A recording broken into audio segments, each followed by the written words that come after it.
Tara, samahan niyo ako. Panibagong araw naman, panibagong pagsubok naman. At kasama natin ngayon si Christian Miranda at si Ken Tarokin. Kaya magkukuha tayo ng prutas. Hanap tayo ng kung ano makukuha natin ng mga prutas dito.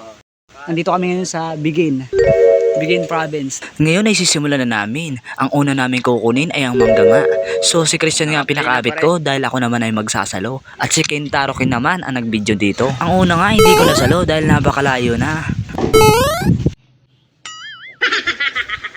Pili manampang naman pa din, video.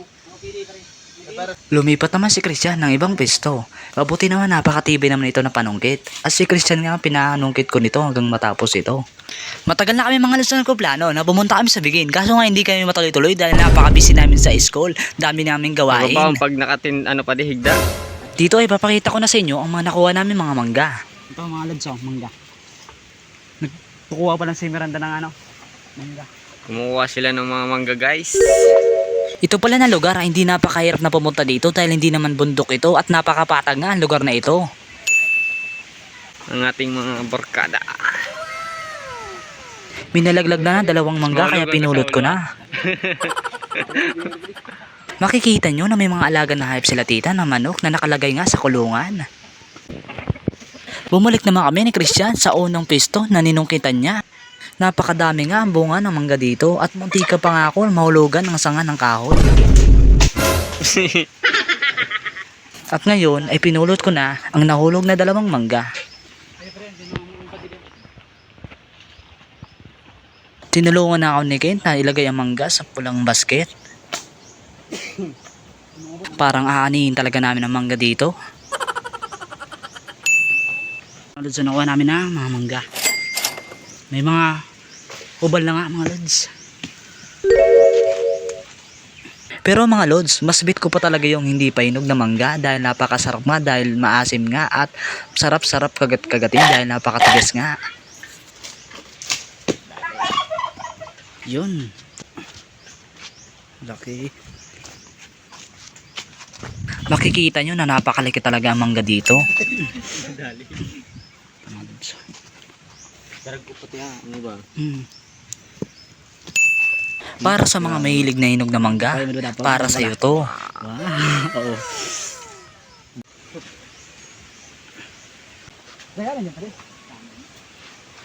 Mukhang malaki to.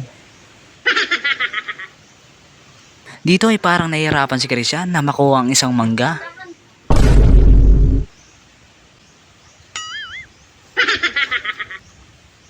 Didali. Butas pa yung kamay ko mga lods. Di sila pa rin. Ito nga magbabawi nga ako, sasalayin ko na nga ang isang mangga. Lang, didi ako sa kabila. G.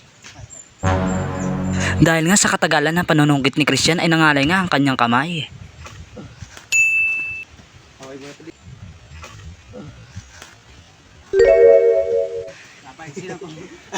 Nangalay. Ngayon guys, kasama ko si Kent at Jason. Tingnan nyo. Tingnan nyo ang lakas ko. Dito nga ay umuulan na ng mangga. Umuulan ng mangga mga lods. Umuwi na mangga. Yun. Shoutout nga pala ang CJ, sumama ka na bukas. Ito mga lods, makikita nyo na napakarami talang bunga ng mangga dito. Nung di pa kami pumupunta dito ay napakarami nga ang bunga ng mangga. Pero nung dumating na kami ay kakunti na lang nga. Pero hindi naman kakunti dahil napakarami pa din. Dahil umaanay sila ng mangga at kung ano-ano pang prutas kapag pumupunta sila dito. Tama na yun, tol. So ito, nakuha namin mga lods sa mangga. At meron pa rin dun. Yung pa rin mga lods. Ilalagay pa namin yan dito sa basket. Pinulutan namin ang mga natira pang mangga. Kaya ang susunod naman namin na kukunin ay ang santol nga. Kaya samahan nyo kami mga lods. So guys, mga nakuha namin ng mangga. CJ, sumama ka na. Shout out kad Ardel, nabisi, nagpasumagunsong.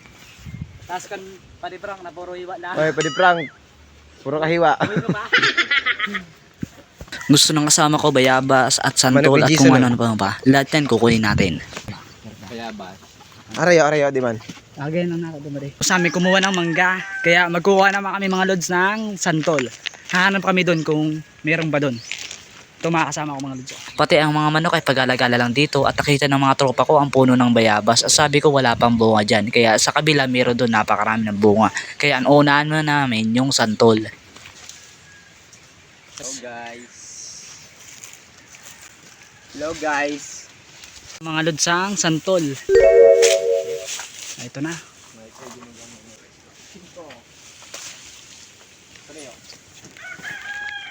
Hinog na pala hinog. Dapat mo dala pre. Yun o. So guys. Yan mga lods malalaki na. Ngayon nga hindi ka bunga ng santol pero may natitira pang bunga ng santol.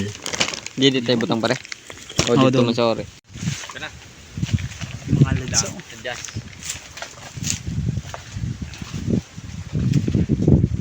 Yan mga lods santol.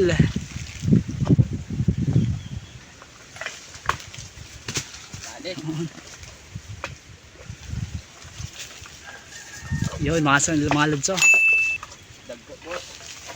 Kaya tumulong muna ako ng pumulot ang santol at tinulungan ko rin si Christian na ituro kung nasaan ang santol dahil hindi niya nakikita kaya hindi niya nanunungkit ang santol.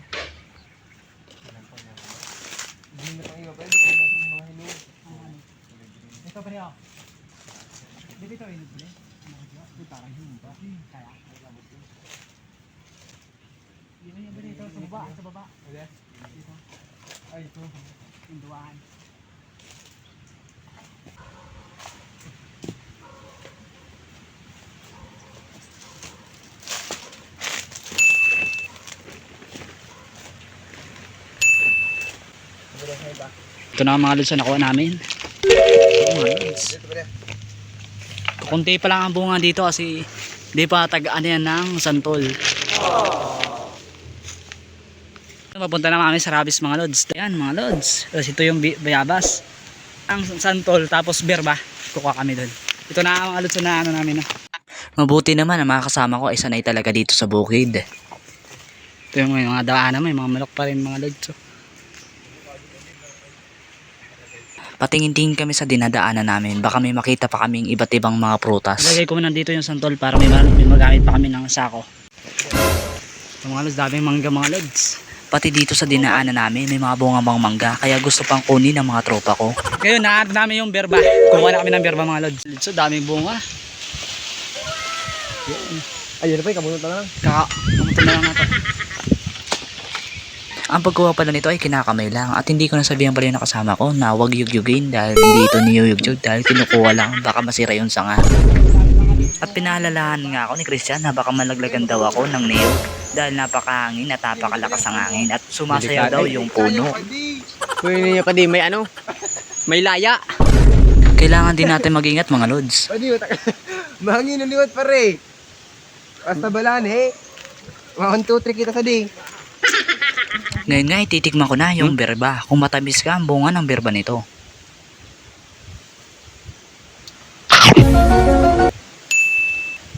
Lods so berba. Yan na, wait na yan. Yan yung busunin. May antik pa di. May May antik. Ang butang pa di. Yari pre. Hingi kayo? Asa kayo. Napakaraming ang bunga ng berba dito. Medyo nahihirapan kami na kumuha dahil napakaliit lang nito. At hindi nga kinakain ng pisog na ito. Nilalasaan lang na parang kindingan dahil napakatamis nito. At ang iba nga ay maasim. At nahihirapan kami kumuha dahil napakaraming antik na kumakagat. Matamis naman mga lods ang lasa ng berba. Mga lods, bantay sirado ng mga antik ang berba. 24 hours. Napakaganda ng tignan ng berba dahil napakarami ang bunga. Kaya patuloy pa rin sa pagpitas ang dalawa na si Christian at si Kent ng berba. At pupunta pa kami sa Rabis. Bali kunti lang kukunin namin dito dahil doon pa kami pupunta sa Rabis. Ito pa nakuha namin. Ito nakuha namin mga berba. Mga lods. Pero kukuha pa kami doon sa iba. Sa Rabis ang pangalan. Hindi naman kalakihan yung berba. Maliit lang nga ito. Hagard na tayo mga lods. Nandito na kami ngayon sa Rabis. Hindi ko alam kung Rabis na to kasi nakalimutan ko na. Binago na kasi ang daanan. Ito na, medyo naguguluhan ako pero alam mo na. Pakatanda ako dito yun, nakakit dito. Lods. Dito ay pababa naman kami. Medyo naguguluhan nga ako kung nasaan ang daanan dahil matagal-tagal na rin na hindi ako nakakapunta na dito. Napakadelikado nga na dumaan dito dahil hindi namin makikita ang mga ahas kung may ahas ba dahil marami Ingat ka, silang ingat ka. matataguan. Kaya sinabihan ko mga kasama ko na mag-ingat. Ingat ka mga tol ah. Hindi ko talaga dapat yan again. Dahil nasanay ako sa daanan na bundok. Hindi yun bundok na malaki, maliit lang nga yun. Pagkababa nun, akyat lang, nandun na ang rawis. Kaya naguluhan ako dahil bago ang daanan dito. Dahil siniminto ito na ginawang daanan, kaya medyo naguluhan ako dito. Ito, papunta na to sa Ravis oh. Mabuti na lang, nakita ko yung patalandaan na daanan. Punta muna tayo sa Ilulukadan. Daming santol mga lods oh. Umaoy, ito na tol. Kakalaglag pa lang, kakalaglag pa lang. Oh. Lamang nga rin eh. Nandun oh, malapit kaso malayo. DUI. Mukhang dito dinakbakan ng mga kabataan ah. Makikita nyo na nasa kagubatan kami at walang kabahay-bahay. Meron naman mga bahay dito kaso medyo malayo lang nga dito sa pinunta namin.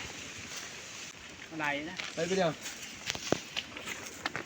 Hindi ko nga nasalo kasi nabitawan ko yung isa at kasi dalawa nga bumagsak.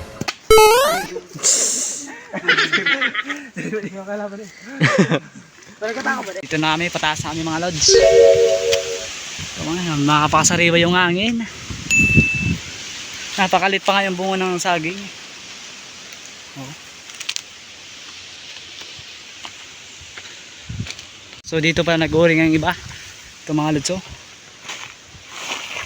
Ito pala napakalaga dito sa lugar namin yung uling kasi oh, kahoy at mas mahal yung bagol.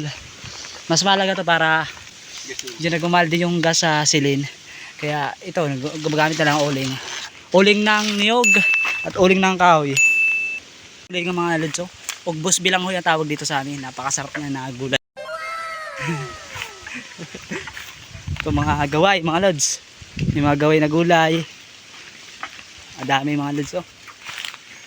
Ngayon ay pababa na kami mga lods dahil wala nang prutos dito. Medyo naubos na nga at kakunti na lang. Matali ako tol ano, santol. Kaya nga binuksan ko na yung santol. Yun, mga lods oh. Tulis pa dahil. Tadi apa deh? Bilang tol. Para may papaliwanag ko na matamis siya at maasim. Wow. Sakto lang yung asim niya, di naman masyado grabe. At matamis din. Punta namin ni Lods, pauwi na. Siyempre nagbigay din kami ng mga prutas pagdating namin sa sentro sa mga high school. At di ko na pinakita ang binigyan namin dahil sa pagrespeto naman dahil ayaw naman nila ipakita mo kanila. Kaya di ko na ipakita. Edition part 3. Kuya, may hilaw. Kuya, ano yun? Mangga. Mangga.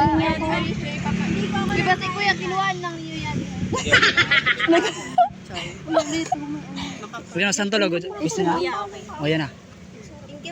Okay. Ako na.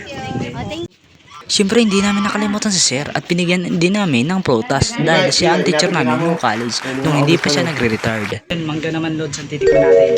Ako naman. Ngayon ay babalatan ko muna ang mangga. Napakainog na nga ng mangga. Nung kabataan ko nga ay parang napapa-overding ako kapag ganito na inom. Parang napapaisip ako na may uod dyan sa loob. At ngayon ay sisimulan ko na kumain ng mangga dahil napakasarap nito at napakatamis nito dahil sobrang hinog na nga mga lods.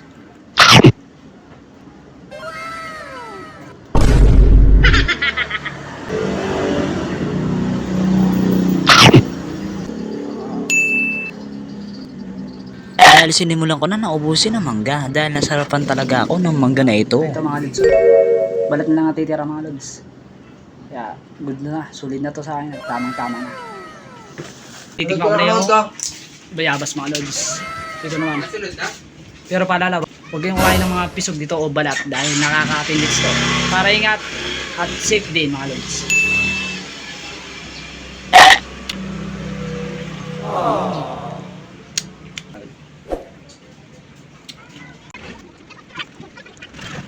Masarap nga din yung bayabas na ito dahil pinili kong hinog na bayabas para pag kinagat ko ay malambot lang nga. At paubos na nga ang kinakain ko na bayabas.